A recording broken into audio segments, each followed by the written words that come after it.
Waalaikum assalam. Yusuf. O meyadalanır. Şartlık hoş gördük. Degirmen tandır hizmet. Degirmen tandır hizmetler ya. Muhaterede ya bismillah. Ana. Hani?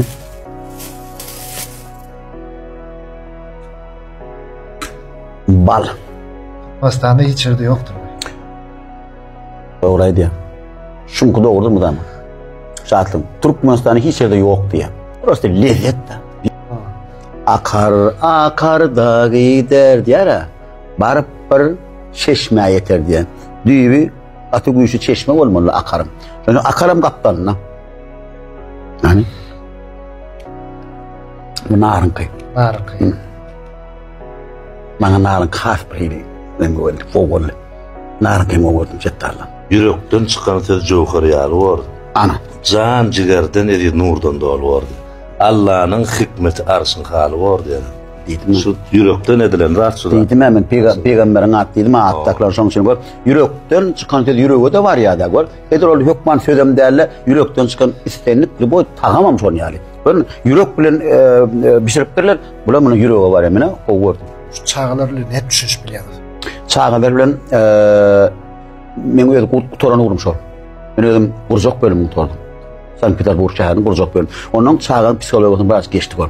Çağın ilk bilen gelenine ögmeli. Gürülmeyen çağda gürülüyor. Kövüşüne ögmeli, isicegine ögmeli. Saçının o prişotka diptim, tüveleme. Elindeki saat kime verdi? Kövüşünü minne yok da şunu al kövüşeden çağın ödedi gürülep başı. Ana kavı al vurladım. Dedim çağın adını tutsam oğul. Mesela için şartlık mı? Şartlık. Çağırım mı? Çağırım. Verdim. Kuvonç mu kuvonç? Kuvonçsam. Şeyde o köyünün maddemin adını tutacağım çağı ödüm kıvalayı. Oğlum. Ama pişi gürlemeyen çağlar oluyor ki var. Böyle gürlemeyen çağlar oluyor. Şöyle oturuyor. Oğul oturuyor oğul. İşini mi yok onun. Ey diyen bey diyen sonra gürledik böyle. Şokun dilini tapmayan. Hava. Şeyden molyan. Soğuğu da verecek diyelimle. Urcağa verecek ya, yine bana verecek diye. Onun çağını ödedi gürlüyor. Çağın nime de kalbi arasa da. Bilen kalbi şeyle arasa, temi, neme diye var. Akça liste. İnni şonuşu ak liste koydu posterlerini yazsan şonça da gidiyor. Niçik mi pozup da şey diversen çağının kalbi son yalan gidiyor da. Onun için kalbine arasalık kalmalı çağın. Aydiyara çağın dilini tapfilen adam dünyada bağıtlı adam diye. Sizden bağıtlı adam yok, size bağıtlı adam elini ellemek, öğütlemek, bizim için hayat bağıtlı. Hemmemiz bağıtlı. Beyrek ellemek hemmemiz bağıtlı. Şulan bağıtlı adam. Yusuf'um hemmemiz bağıtlı. Ha oğlum, tədeyil 2024 yıl kahraman arkadaşımın aytışalı. Yani bağlık, halık diye de halığım Allah da Huday da onun çok için neyme Allah ilmidan bir koruya yine korak kadar nefes olsa yurdumuz parahat olur atıda olur tabi bizim için ehli şartları ehli mümkünçülükler işlemek için döretmek için yaşamak için din çalmak için ehli şartları döretip giyecek gün bizim Allah'tan dediğin Türkmen halkının milli lider kahraman arkadaşımız var arkadaşlı kahraman serdarımız var yine şular İki tane beyk insanın zanı olsun, görecekler olsun. Tədeyillerim kutlu olsun, 2024 yıl hem de bağıt getirsin. Sizin hem neyme işinizde şunu yani neyme suyucu tağımlar bişip dursun.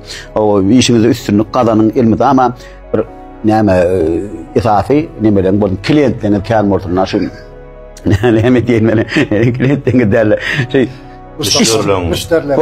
İşte bilen gelsin nerede? Eymen ağacık yanıma neymeğiniz var gelsin de yön ağırsı novot bort dursun lan tədeyillerin. Şunu yani neyme kâr mortun müşterilerin kâr mortun canının sağ olun. Her ocakta neyme abadanlık olsun canlık yurdumuz parahat asmanın arasında olsun. En esası adam canlılık. Çağacıklarının gülküsü yanladın her ocakta. Enelemedin hügüdüsü yanladın her ocakta.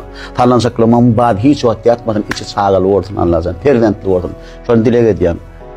Rabbena atina fid dünya haseneten ve fil ahireti haseneten ve kana azabennar. Berahmetik. Allahu ekber.